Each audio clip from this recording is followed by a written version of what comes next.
L'Église aujourd'hui confond les deux alliances.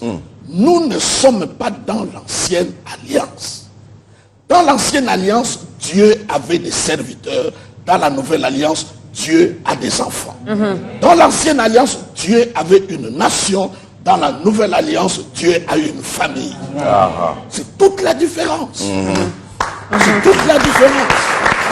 Moïse n'a jamais été enfant de Dieu. Élie n'a jamais été enfant de Dieu. Jacob n'a jamais été enfant de Dieu. C'était des serviteurs de Dieu. La Bible dit, Moïse a servi dans la maison de Dieu comme serviteur. Jésus-Christ a servi comme fils. Et Jésus était enfant unique avant la résurrection. Mais après la résurrection, la Bible dit, il est dit, le premier-né d'entre les morts. C'est notre grand frère.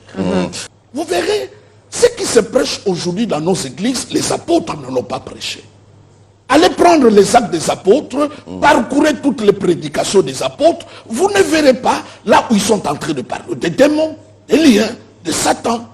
Tout le message était christocentrique, était basé sur Christ.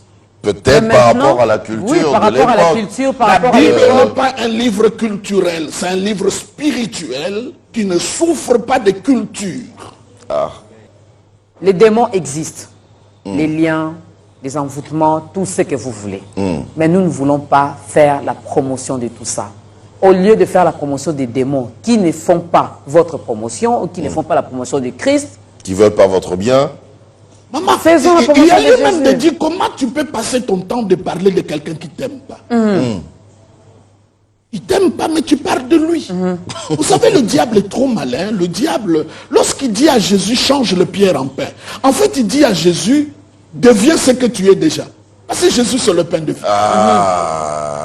On te fera croire que tu n'as pas. Entre temps, tu en as ça en Christ. C'est question de grandir. Comme un enfant qui vient de naître, il ne sait pas qu'il est garçon-fille.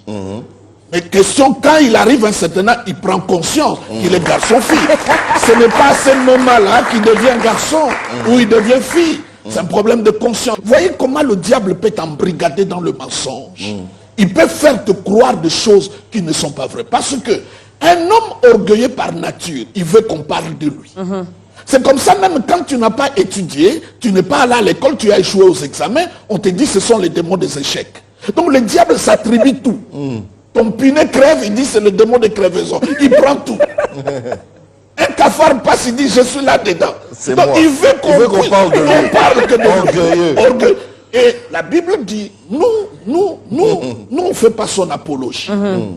La Bible dit résistez-le avec une foi ferme. Et la Bible dit, il fuira loin de vous. En fait, Dieu nous dit, mes enfants, c'est moi qui ai créé le diable. La matière avec laquelle je l'ai fabriqué, ça ne résiste pas à la foi. Si la foi est là, il ne peut pas résister. C'est comme tu achètes un électroménager, on te dit, il faut le mettre, on met un médicament, on te dit, il faut mettre à cette température, à telle autre température. Il dit, je l'ai fabriqué, je l'ai créé. La matière avec laquelle je l'ai créé, je vous donne le secret. Si tu le fais passer par la foi, il ne peut pas résister. c'est fini. C'est moi le créateur. C'est comme ça, je quand vous dis. parlez de combat spirituel, la Bible parle du combat de la foi. La cible du diable, ce n'est pas le mariage, ce n'est pas le travail, c'est la foi. Même quand il attaque le mariage, c'est la foi qu'il veut atteindre. C'est ok. C'est pour te faire perdre la foi. La foi. Parce qu'il sait que si tu n'as Parce plus que de sans foi, la foi, tu ne peux pas être agréable. agréable à Dieu. Ah oui, oui, oui. Je crois qu'on peut acclamer pour ça.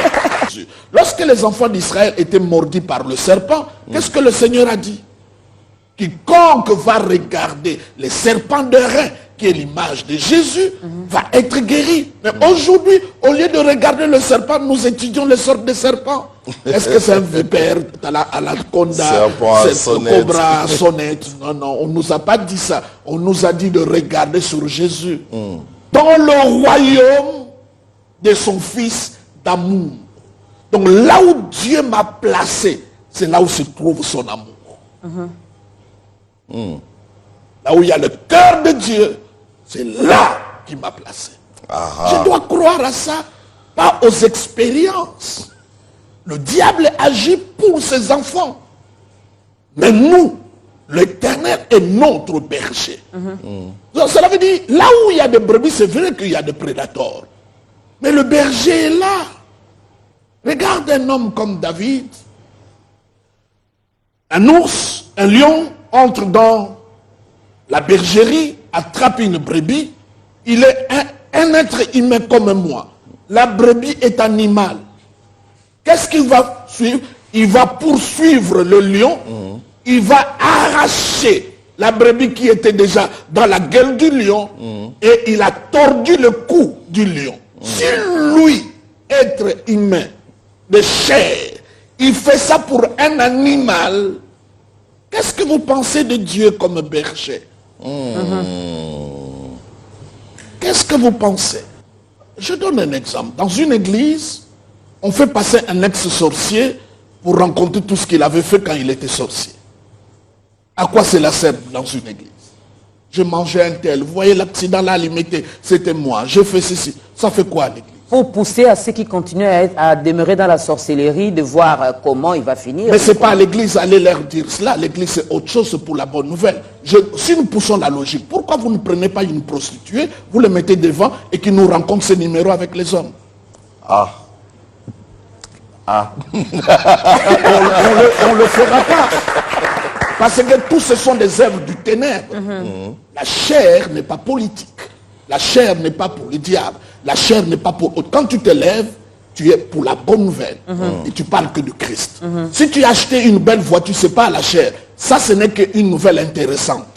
La bonne nouvelle, Jésus-Christ est mort, il est ressuscité, il est assis à la droite du Père. Aïe, aïe, aïe.